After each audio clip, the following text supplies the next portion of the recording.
Welcome to the National Report. I'm Andrew Rafferty in Washington. Let's get right to our top story. The U.S. death toll since the U.S. struck Iran is now up to 6.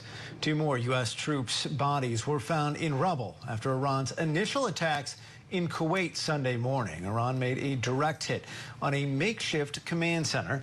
The troops' names have not been released. But we are joined now with our team for complete coverage. Our senior White House correspondent, Haley Bull, on the president's strategy.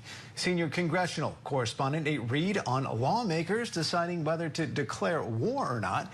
Investigative correspondent Patrick Terpstra on the Pentagon's decision-making. But we begin with our new senior international correspondent, Jason Bellini in Tel Aviv, where he has been weathering airstrikes. So, Jason, let's start with you. Tell us what things are like on the ground there at this hour. Andrew, at the moment, it's actually quiet, knock on wood. The last 2 nights, that's not been the case here in Tel Aviv. We've been hearing the air raid sirens, sometimes almost once or twice an hour, having to go down into bunkers or seeking shelter. Today, when I was out on the street, we heard air raid sirens. I ended up going down into a shelter with people that were just there. They led me to one. But people are watching very closely what's happening throughout the region right now. And one of those things that we woke up to here was the news that three U.S. fighter jets, F-15s, crashed to the ground. At first, didn't know what happened, whether Iran shot them down, but then CENTCOM very quickly informed everyone that, one, these fighter jets were shot down by friendly fire, by the Kuwaitis, by accidents through their air defense system, and then, most importantly, that all 6 airmen, they survived. They parachuted out, and they survived, Andrew. All right, I want to go now here on set with me, our senior White House correspondent, Haley Bull. Haley, how is the administration justifying these strikes on Iran? Yeah, we are hearing that outlined for the first time today, as we are also hearing officials say that the hardest hits are yet to come in these major combat operations, suggesting that this could be a weeks-long mission. Now, how the administration is laying out its justification, they are maintaining that there was an imminent threat to the United States, that Iran was maintaining its nuclear ambitions despite their efforts to reach a deal. More specifically, we have heard Secretary of State Marco Rubio today say they knew there would be Israeli action. That would mean an attack on American forces and more casualties, therefore, if the United States waited. The objectives, officials laying that out as to destroy Iran's missile program, its Navy, its support for proxy groups, that's groups like Hezbollah and the Houthis, and ability to obtain a nuclear weapon. Now, Secretary Pete Hegseth said that there are no forces on the ground, and Rubio noted they aren't postured for such, but neither ruled out that option on the president's plate. Now, military officials today suggested that this operation will take time to reach those objectives, while suggesting flexibility in the timeline, as President Trump declared that they are ahead of projections, saying this.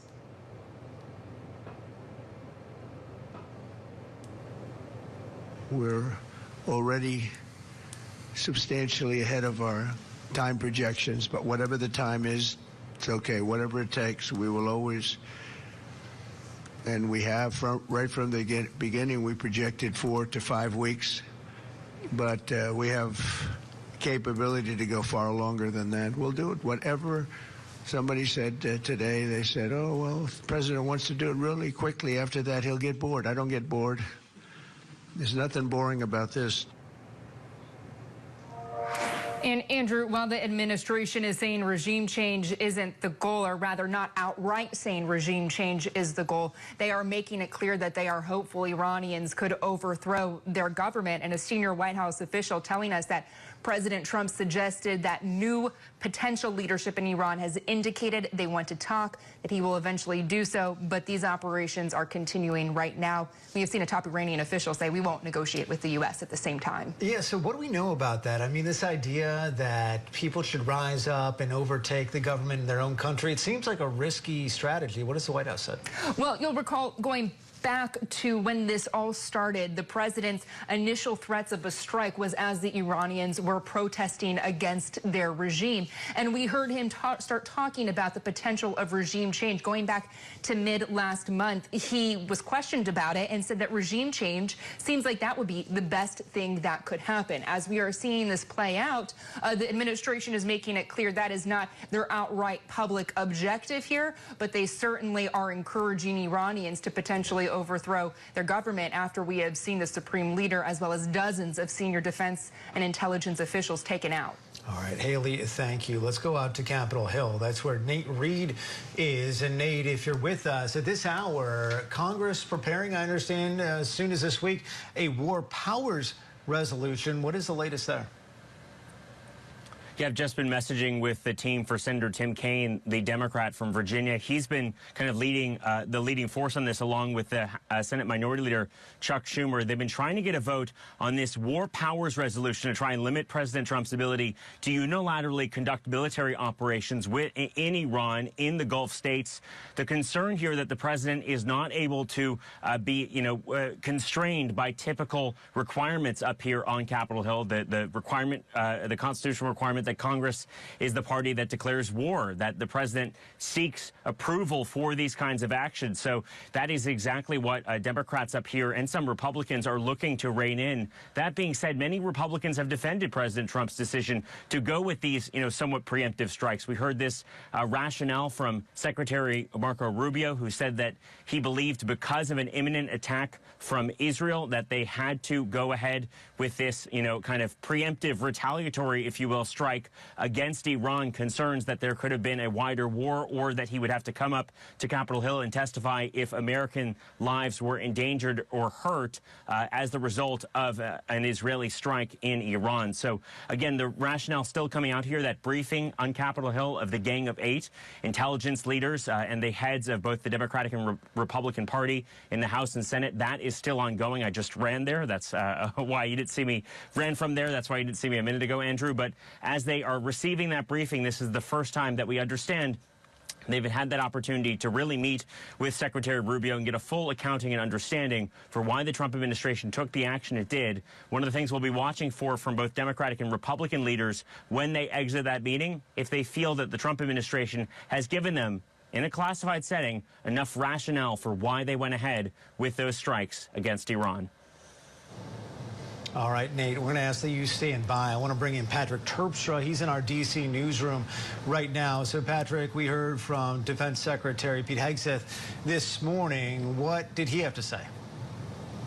Well, the interesting thing is listening to Nate there, when we heard from the Secretary of Defense, he really did not talk about an imminent threat that they were trying to address. When he was talking to reporters, the justification he laid out was more about some of the issues they have had with Iran going back for years. In fact, he mentioned the fact that Iran has been trying to build missiles as well as use drones, all in sort of trying to make sure that they had what they needed to start rebuilding a nuclear weapons program. And so when he talked to everybody today from the Pentagon, the focus really was on preventing this nuclear weapon from ever being obtained again. Of course, it was over the summer when the Trump administration took those initial strikes and, in their words, totally obliterated Iran's nuclear weapons program. But according to Hegseth, they had tried again to reestablish it. Also, he said that the American people need to basically be prepared to see more losses, more casualties when it comes to U.S. service members. That death toll now standing at 6. He would not commit to how long this is going to continue. Will it be 2 weeks? He said maybe 2 weeks. It could be 6 weeks. It could be longer. He also seemed to suggest that perhaps there wouldn't even really be traditional rules of engagement. This was him earlier today.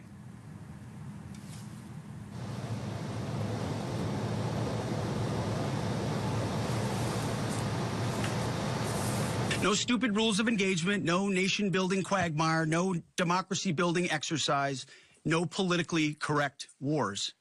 We fight to win, and we don't waste time or lives. As the president warned, an effort of this scope will include casualties. War is hell, and always will be.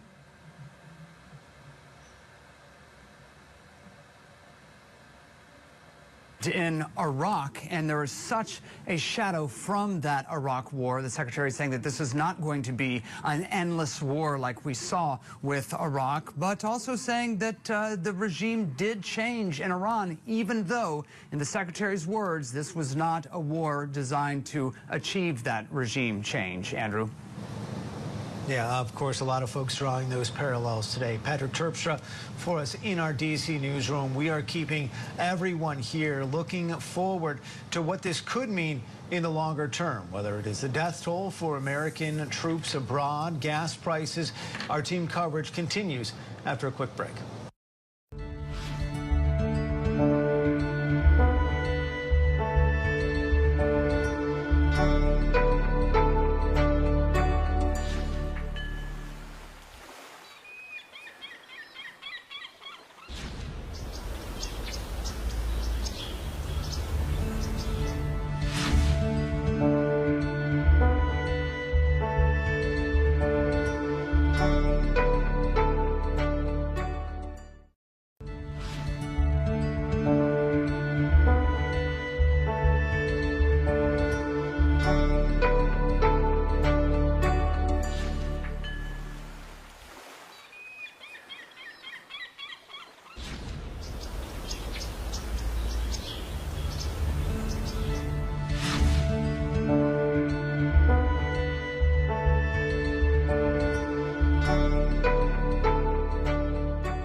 Scripps News, part of the Scripps News Group.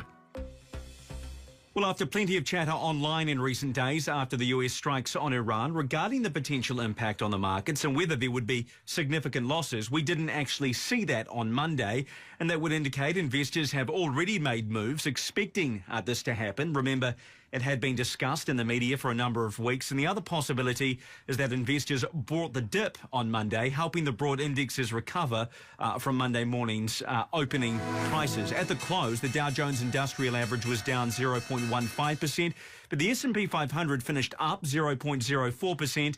And the Nasdaq was up at the close as well, 0.36%. So the S&P 500 and the Nasdaq finishing in the green at the close on Monday. Now, if we look at various sectors impacted by this, aviation is one. Of course, airspace has been closing in different parts of the world. For example, we saw Dubai's airport, a major transport hub, shut down for a time. And shortly before the close, United Airlines was down more than 3.2%. Delta was down 2.3%.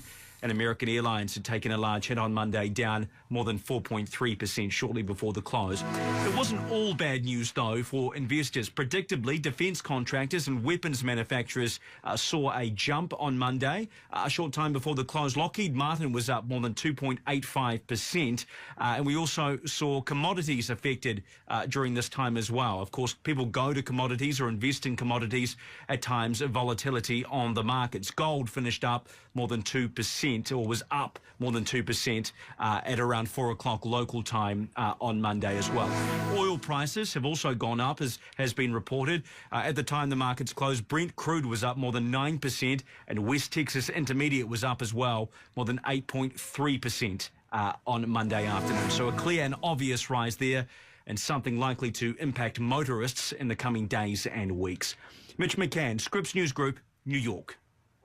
Retired Lieutenant Colonel Mark Kansian is live with us. He's a senior advisor with the Center for Strategic and International Studies. Sir, thank you for being here with your expertise. I'm interested, just to start with, what was your reaction seeing this strike play out over the weekend, and why do you believe the U.S. and its allies chose now to strike? Well, the strike itself was not a surprise. That had been telegraphed for some time. The Trump administration, of course, had built up a large force in the area and had considered a strike back in January, but apparently the allies and partners had become nervous about retaliation by Iran, so we built up our forces that could protect them as well as conduct a strike. The participation of the Israelis was partially a surprise. Most of the talk had been about the U.S. alone. The Israelis had clearly had excellent intelligence about the Iranian government, and they're the ones who have been taking targets in Tehran. In terms of the timing, part of it may have been frustration over the slow pace of negotiations, although the last reports were that it was were relatively optimistic. It may have been that the Israelis got this piece of intelligence about this large meeting, the Ayatollah and top officials, and they decided to go with that, and the United States went along. And we've heard the president now talk about a timeline that he's sort of alluded to, 4 to 5 weeks. That was in the New York Times. Does that seem realistic to you, and what could that signal about the longer-term U.S. involvement or lack thereof? Yeah, the timeline is very unclear. The president did say 4 weeks, and then in this morning's press conference, Secretary Hegseth walked away from that. He said it could be shorter, it could be longer, it will go for as long as it takes. The United States has launched, fought long air campaigns. There was a 78-day campaign in the Balkans in 1999. There was Desert Storm in 1991 that went for 4 weeks. So an air campaign of that length is certainly doable, but it depends on the resilience of the Iranian government. If they're willing to make a deal, an acceptable deal, then we'll end earlier. If they don't, this could go on for quite a while. Another point that I think a lot of Americans are still trying to grapple with is the idea of why these strikes were necessary. Of course, it was last summer. The president talked about obliterating the nuclear threat to Iran. We heard him explain essentially that they continued to try to get nuclear weapons, that they now have ballistic missiles that were a threat to the U.S. allies and assets overseas. And then also at one point in that video message talking about regime change. So what is your sort of takeaway for the reasoning behind why this administration chose to strike Iran? Well, I think there are two pieces. One, why strike now? And I think the answer to that is Iran is particularly vulnerable right now. After June, their air defenses were beaten down. They lost a lot of their military capabilities. Their ballistic missile and drone inventories were lower because they had used so many of them. And their proxies had been badly beaten up, Hezbollah, Hamas, the Houthis. So if there was ever a moment when the regime could be toppled, this was probably the moment to do that. Now, why on this particular weekend? As I say, I think it may have been the Israelis who took the lead because of their intelligence. And we've seen those strikes continue on a number of countries in the Middle East. What sort of threats does Iran pose specifically to the United States now? Well, Iran has four avenues for retaliation. One are the drone and missile strikes that we've seen, but those are limited to the region. Israel's probably about as far as they can go at this point, although they were developing missiles that could go further, hit Europe and possibly the United States in the future. They could try to blockade the Gulf of Hormuz or the Straits of Hormuz. They've threatened to do that. They've built military capabilities to do that. They've exercised their Navy to do that. That's why we're going after the Navy. They can use their proxies, and those are like Hezbollah and the Houthis. We've seen Hezbollah do at least some shelling. That may be just pro forma because Iran is their major supplier. It could go on. We'll see how that plays out. The one wild card that could affect U.S. directly are sleeper cells, and there's been a lot of talk about them. It's not clear how many or even if they exist, but Iran has conducted terrorist attacks in the past. They have assassinated political opponents overseas. That is a possibility globally and in the United States. And what will you be watching in the hours, the days ahead that could give you an indication of where this war might be heading? Well, the first thing I'm watching is to see what comes out of the Iranian government and what kind of government there is. Of course, a lot of their officials were killed in these strikes. See if maybe there's a group that arises that is amenable to U.S. terms. And the other thing is the actions of the Iranian people. President Trump, in his initial speech, exhorted them to rise up and overthrow the government. We'll see if they actually do that. Of course, back in January, they nearly did that, but the regime was ruthless in its suppression. Tens of thousands of people were killed. We'll see if there is any interest, any stomach for doing that again, given what happened just a month ago. All right, Colonel Mark Kansian, sir, thank you for your time and your expertise.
Well, tomorrow is primary day in 3 states, and like everything else in Texas, their primary just feels bigger. It is one of the most highly watched races of the midterm. Long-term Senator John Cornyn facing a tough challenge from some fellow Republicans. Also, a lot of drama on the Democratic side. We got Scripps News political correspondent Steph Liebergen, who's been out in Texas. Steph, you were in San Antonio, where Senator Cornyn just wrapped up an event. What was his final pitch to voters? Hey, Andrew. Well, yeah, we're just outside of San Antonio in Schertz, Texas, and Cornyn was really trying to present himself as the best chance to win in November and to make sure that this Senate seat stays red. He's facing, really the top 2 challengers from the current state attorney general, Ken Paxton, and then a current sitting member of Congress, Representative Wesley Hunt, are the 2 really top challengers for Cornyn. From the voters we talked to today that were at this event, they said they like Cornyn, that he has an independence and that he's willing to break with the party line, and he doesn't always just go along with what maybe President Trump is wanting. They said the issues important to them are education and family and immigration, which is not probably a surprising one, being in Texas and being in a border state. But Senator Cornyn really saying that he is the best person to lead the Republican ticket, to help lead the Republican ticket at the federal level, especially considering all the redistricting that has happened in Texas and all the new lines that lawmakers are running under. Take a listen. So in 2020, when I was last on the ballot, I won by 10 points. And I think I can help again. And I think I can help President Trump make sure that not only we keep the Senate seat red, but that we elect 5 new congressmen from these new congressional districts, which are the next rung down on the ballot. And of course, all of that is at risk. Polls have been a little bit mixed. Some show Paxton up a little bit, some show Senator Cornyn up a little bit, but Texas has a 50% mandatory requirement. So with really 3 big candidates in the race, that means we are almost certainly headed to a runoff from the top 2 candidates, most likely to be Senator Cornyn and the state attorney general, Ken Paxton. But in the past 100 years, it's worth noting that only 2 Senate incumbents in Texas have lost their primary battle, so it certainly would be unusual for Cornyn to lose his attempt at re-election, but seems certainly, Andrew, and I know you've been following this race as well, we're likely headed to a runoff in May on the Republican side. Well, a runoff in May, that means, Steph, that you have plenty of opportunities to get some barbecue if it's not today or tomorrow. But of course, we can't talk about Texas without talking about the Democratic side of the aisle. The drama is not just for the Republicans. There's a really competitive primary that we're going to be watching closely tomorrow night. What's the status there? Absolutely. So it's a little bit of a similar story, but really only 2 top names in the race on the Democratic side. There's a state representative, James Tallarico, and then there's a U.S. representative, Jasmine Crockett, really the top 2 fighting it out for the Democratic ticket. Similar story. Polls have been a little bit mixed. Some show Tallarico up a handful of votes. Some show maybe Crockett up a few votes. But they're got kind of different campaigns. Tallarico is kind of leaning into his religious side, being really soft-spoken, kind of seemingly trying to court potential Republicans who might vote for him on the ballot in November. Crockett really leaning into social media, leaning into the kind of firebrand personality and that she's built up in her first few years in Congress. But it's not impossible. It should be worth saying, of course, with that 50% threshold that Texas has, there is a 3rd name on the Democratic ballot in the Senate side. He's not really an active member of the race, but his name being on there, he could get enough votes that neither Tallarico or Crockett get that 50% threshold. So it's not impossible that we could see a Democratic runoff in May as well, but certainly it's much more likely on the Republican side. But when you're talking about Democrats in Texas, you've got to remember, it's been a really long time since a Democrat won a statewide race in Texas. That hasn't happened since 1994, and it's something Republicans, Senator Cornyn, mentioned today multiple times in his remarks to voters today, saying that it's been decades since a Democrat won a statewide race in Texas. And, of course, Senator Cornyn really trying to make sure that that trend does not change in November this year. All right, a big day tomorrow. Like it or not, the midterms are upon us. Scripps News political correspondent Steph Liebergen. Steph, thank you. Iran and its allies are hitting its enemies where it hurts, targeting critical oil production and natural gas infrastructure. And the ongoing conflict is disrupting the Strait of Hormuz, which about a fifth of the world's oil passes through. The results, crude oil shot up $5 more per barrel, which will soon mean higher prices at gas stations. Scripps News international correspondent Blake Sifton is in Dubai with the latest. After an overnight lull, there have been renewed attacks by Iran using drones and ballistic missiles in countries across the Persian Gulf. In Kuwait, smoke was seen billowing out of the U.S. Embassy compound. It's unclear if that was from an interception or a direct impact. In Saudi Arabia, authorities say they shot down 5 drones that attacked an airbase. In Qatar, authorities say they shot down 2 drones that targeted energy infrastructure.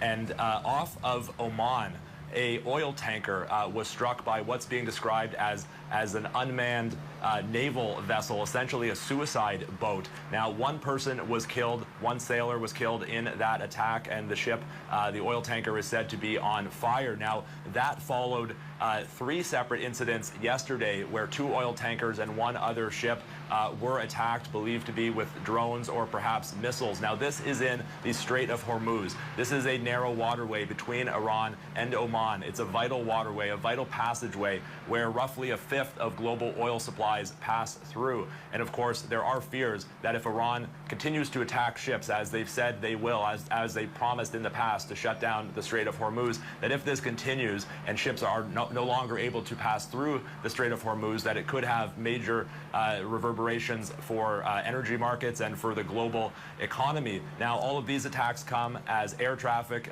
is still shut down in the Gulf, of course, which many cities are major transit hubs, including Abu Dhabi, Dubai, and Qatar. Thousands of people are stranded in those cities and in the Gulf. Many people who are on vacation or who are on business are unable to leave. And we have to remember that many people were in transit and were simply going through those airports and had no intention to stay, and they are now stranded. Here in the UAE, the government has promised support for people stranded. They will financially support them for their hotel stays and for meals. So it's a developing situation, and these attacks are continuing pretty much several times per day at this rate. Blake Sifton, Scripps News Group, Dubai. As the U.S. and Israel continue to trade strikes with Iran and its allies, there was an incident of friendly fire. The U.S. military says Kuwait mistakenly shot 3 different American F-15 fighter jets during combat. All 6 aircrew members ejected safely and are in stable condition. The U.S. says the cause for the mistake is under investigation. And right now we are joined by retired U.S. Navy fighter pilot Matthew Wiz Buckley. He's with me now. Wiz flew 44 missions and 2 tours over Iraq. Sir, thank you for your expertise. You're the guy we want to talk to. I guess I'll start with this to Americans who aren't familiar with air warfare. How does something like this happen? It seems like these are very complex machines. These are jets that not everyone has. So why is it that we had some allies make this mistake? Well, Andrew, it is complex, and that's part of the problem is an over-reliance on technology. If you remember a year ago, Andrew, the USS Gettysburg, one of our cruisers shot down an F-18 Hornet, one of our own that was trying to land aboard the Gettysburg. So these blue-on-blue kills that they are called are always a mistake and always tragic. An over-reliance on technology, Andrew. Back in 2003, an F-18 like the one that I flew was shot down by a Kuwaiti Patriot battery, and the pilot was killed. The wife ended up suing Raytheon, and the Army changed their SOP, their standard operating procedure. Instead of leaving the Patriot system in auto, letting the computers figure out if somebody's a good or a bad guy, there had to be a human in the loop. So we're going to find out pretty quickly, Andrew, what exactly happened in this case. But I'm going to be honest with you, man. If I was flying fighters over there today, 1 F-15 is bad. 2, what's going on? 3, maybe it wasn't an accident. I'm not suggesting that. I'm just saying, as a fighter pilot who wore boots in a flight suit in that region, something is horrifically wrong in this case. We've had, sadly, they were called green on blue attacks in Afghanistan, supposed allies killing Americans. So not suggesting the Kuwaitis did this, but it is well within the realm of possibility that this was not a mistake. Yeah, and it is important to point out, as you suggested, that you don't have any info to suggest that this was anything other than a mistake. But to your point, this idea that pilots overseas who are already in very high stress situations could be even more concerned about a potential mistake, something like that happening, certainly plays into the calculus here. I am interested to know, because yes, the U.S. military said the pilots were okay, they are in stable condition. Ejecting yourself from a fighter jet that is barreling towards the earth does not seem like a pleasant experience. So even though they are okay physically, what kind of toll would something like that take on a pilot? Well, Andrew, you have a choice. It's either death or pull these handles and try and live. And I've seen videos, confirmed videos of a couple of the aircrew. One guy has a really busted up hand. When you pull those ejection handles, thank God I've never had to eject, but when you pull those ejection handles, Andrew, it's 40 G's instantaneously. So literally in the blink of an eye, you are in a parachute. The canopy goes and you're hanging in a parachute. It is one of the most violent things a human body can go through. So I guarantee you they have a lot of hurt backs. They got some hurt necks. And like I said, I've seen some of the videos. I think it was a backseater whose hand is pretty mangled. So you go from zero, sitting in this chair right here, to hundreds and hundreds of miles of wind blast as well. You immediately go into that airstream. So if they were going really fast, if you've ever stuck your hand out the window doing, 80 on the highway, it gets blown back pretty good. Now magnify that by an order of magnitude of, maybe 4 or 5. So it's absolutely violent, but the choice was either die or pull these handles and pray through American engineering that everything works. It's kind of a Rube Goldberg device. You pull the handle, the rocket fires, the canopy fires, and you're in your parachute. And it usually happens before you even know what happened. So thank God these air crew are okay. Even it could have been a horror. One of these crew, or even one of these air crew killed, would have been a really bad day. But Andrew, quick reminder that we have lost 4 servicemen so far during these combat operations, and many others wounded in that attack. So God bless those souls. God bless their families, and we certainly pray for all those losses so far. Yeah, and an important point there, and the president or officials here saying that more could also be a possibility, preparing the American public for what potential impact it could have over the next few weeks or however long this lasts. I do want to ask you about a point you kind of brought up earlier. That is this idea of building coalitions. Obviously, the U.S. strategically puts a lot of time, effort, money into making sure that they are spread throughout the globe in ways to respond, whatever the crisis is. But it also requires a fair amount of coordination, sometimes with nations that there hasn't been a long-standing partnership with. So when you are somebody who's deployed overseas to someplace where you are all of a sudden an ally of military of a different country, what sort of challenges does that present? Always presents challenges, Andrew. I mean, I've been involved in a lot of NATO exercises, right? These are really close allies. And man, even talking on the same radio frequency can be a little bit of a train wreck. But I got to be honest with you, Andrew, we've been in Kuwait for decades. These Patriot batteries, these air defense systems did not get there last week. They've been there for an extremely long time. They know our SOP, our standard operating procedures. They know what's going on. That's why this one's just a head scratcher. I mean, Andrew, the videos you're showing here, this was broad daylight, right? This wasn't the night. And the humans involved in this chain know that the Iranian Air Force had been wiped out. So there are no Iranian fighter jets getting airborne in the middle of the day to fly into Kuwait.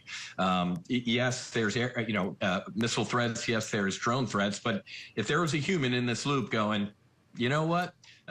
These probably aren't bad guys, this might not have happened. So I'm very good friends with General Kane, Raising Kane. I've known him for decades. The way he answered this question today, like, I know it, or we're looking into this, and he was I know reason, and I know how to read that. Clearly, he's not happy that this happened, and we're going to find out sooner rather than later exactly why this happened, because a guy or a gal like me strapping up the flight suit and the boots to go get on the next mission right now, we need to know exactly what happened. So I guarantee you, Andrew, the commanding officers are in these squadrons, either on the aircraft carriers, my old ship, the Lincoln, or they're walking into their Air Force ready rooms right now telling them what happened and how it's not going to happen again, because as you alluded to, this is stressful in us. We don't need to be shot by our buddies on the way home. Yeah, and you mentioned drones just a moment ago. How much have they changed sort of some of these missions that typically would require a pilot? Obviously, last summer when the U.S. took those strikes on Iran's nuclear facilities, that needed to be flown by pilots. But where have kind of drones picked up where traditionally you've needed aircraft manned by men and women in the military?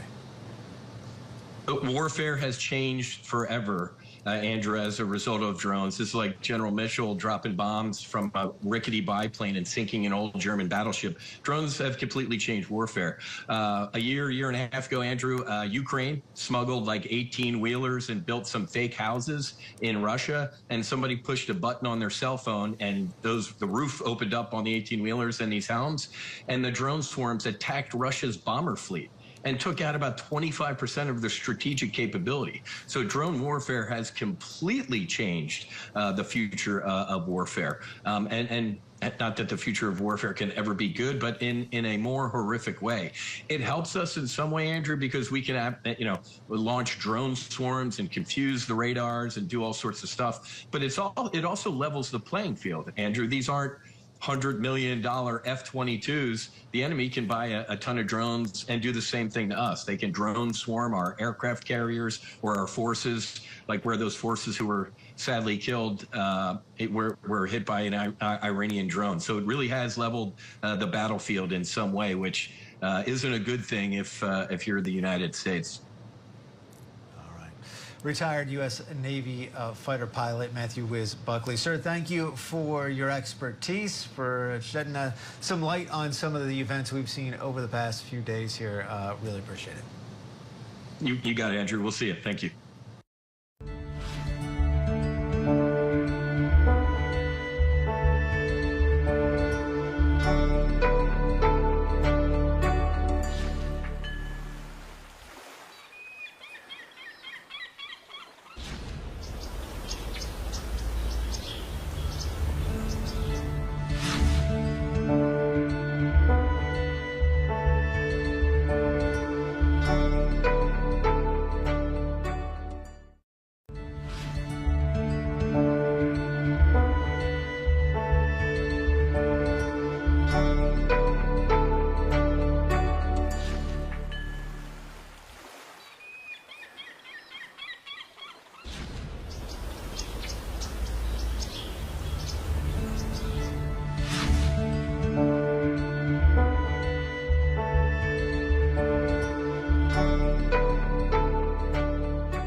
advancements in prostate cancer treatment and research, scientists recently discovered microplastics were found in 90% of prostate tumors they sampled. The cancerous tissue contained on average more than double the amount of plastic they found in a healthy prostate.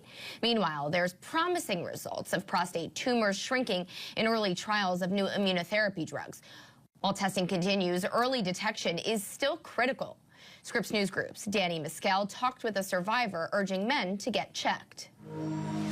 At 57 years of age, Jerry McCormick never thought cancer was even a possibility. Earlier this summer, I was having some problems with my bladder and blood pressure, so I went to my primary care physician, and she suggested that we take a test called PSA, which stands for prostate-specific antigen. When he got the results back, Jerry's world changed. The doctor told Jerry that half of his prostate was covered in cancer. A few days later, I was at a surgeon's office to discuss options, and I decided to have my prostate removed. Jerry ended up undergoing 2 major surgeries. My prostate's being removed, so you would think, okay, you're done, right? No, it's just beginning, because some of the molecules could have escaped through your lymph nodes, and cancer could just be hiding, waiting, developing somewhere else in your body. A lot of black men were caught by surprise with this. The prostate is a walnut-sized gland tied to men's reproductive health.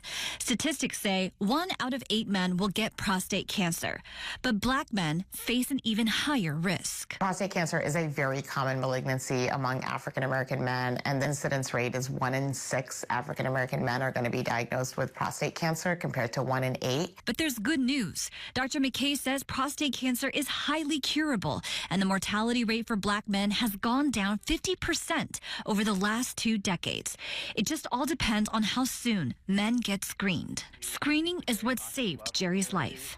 Now he's turning his pain into purpose. After attending a prostate cancer seminar where he met Dr. McKay, the two decided to partner up and create a support group. For individuals like Jerry, for a younger individual, a man of color, those are all the things that differentiate from maybe the existing support groups and patient networks that exist. The group is still developing, but their mission is clear. Screening saves lives, and the recommended guidelines now are for men who are African American to start screening at age 45. Because one appointment can make all the difference. And the earlier you get the test done, the quicker you can get some help. Please go get tested. Please go get tested.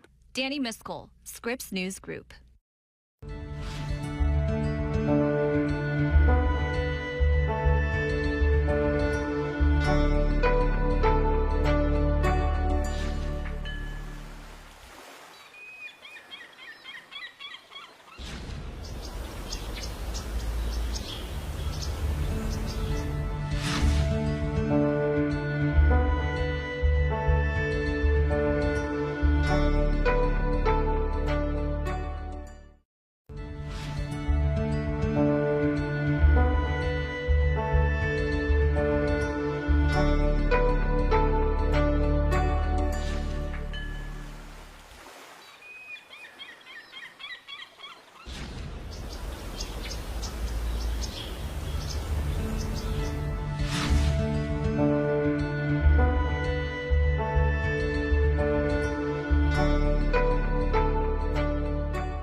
Gas prices are climbing as the war with Iran rattles global oil markets. The national average hit just under $3 a gallon Monday. That's up 6 cents from last week. Analysts say drivers could see prices rise 5 to 10 cents a day. Some wholesalers are raising prices by 25 cents a gallon out of fear. Qualcomm is launching a new chip for products that don't look like tech gadgets. It's called the Snapdragon Wear Elite. The company says the chip can power devices that look like pendants, pins, or glasses. It can also power smartwatches. Critics say privacy is a concern for products that can record secretly. And pet owners need to check their cabinets before feeding their cats. Go Raw is expanding its recall of Quest cat food chicken recipe frozen products. They may contain low levels of thiamine, which is essential for cats. The recall covers products sold in 20 states with Best Buy dates in May or June 2027. Sitting down and looking at your finances can be overwhelming. Sometimes you're doing better than you think, or worse. Some experts are calling that money dysmorphia. So that could mean that you feel really badly about your money and you feel like you're making bad decisions, but in actuality, you're doing a pretty good job. Or the opposite. You feel like you're doing amazing, but you're actually overspending and building up debt. And so it basically just means you need a more accurate picture of your finances. Kimberly Palmer is a personal finance expert at NerdWallet. She says money dysmorphia can happen because of the way people grew up. If you had different experiences with how your parents talked about money, income insecurity, or housing insecurity, that can lead you to make decisions as an adult that are out of sync with your actual finances. And then there's keeping up with the Joneses on social media. It's so amazing, all of the different lifestyles we can see when we're scrolling through social media, and we can see the most luxurious lifestyles possible, and that just might not be something feasible to us, but it's easy to feel like it should be. I have Instagram and Pinterest. Mo Buell is a mom. She says sometimes she can be influenced, but works hard to keep a realistic mindset. Also having like preteen and daughters just being like, nope, it's not true, everything's fake. And making sure their priorities are aligned. Then living out those priorities too, being like, no, my shirt was $20, not the $500 one. Palmer says to get a realistic picture of your finances, to do a quick budget check-in, and recommends the 50-30-20 rule. 50% of your take-home pay is going to needs, 30% to wants, and 20% to savings and debt payments. It's a way of just giving yourself a quick check-in. Jessica Grunling, Scripps News Group.